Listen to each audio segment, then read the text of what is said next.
The purpose of this video is to provide a review of what we did in part 2 of the Google Earth Engine tutorial. So let's launch the app and take a look at what we did. The first thing that we did is we added this new home page.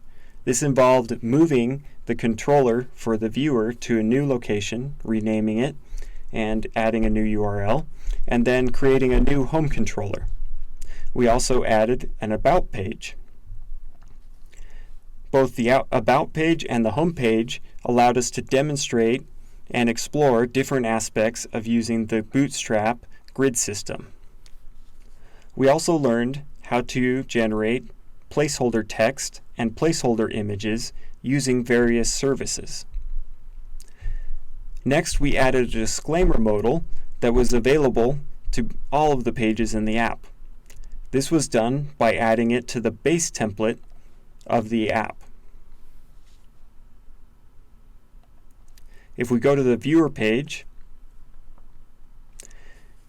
the major thing that we added here was the set boundary button that launches a dialog that allows us to upload a zip file containing a shapefile with a boundary that we'd like to use as a clipping boundary.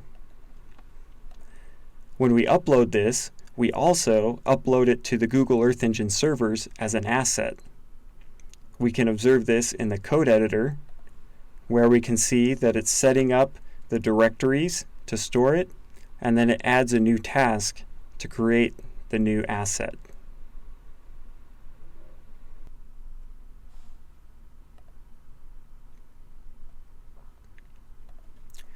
Once we have the asset in place, then when we refresh the page, we made it so that the map boundaries will frame that asset, in this case, the boundary of the United States, or if we pan away and press the Zoom to Extent button, it will frame it as well.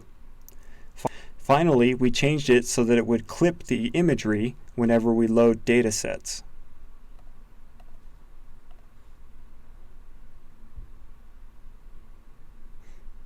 This is a good way to limit the scope of what users are pulling in whenever they load the data sets.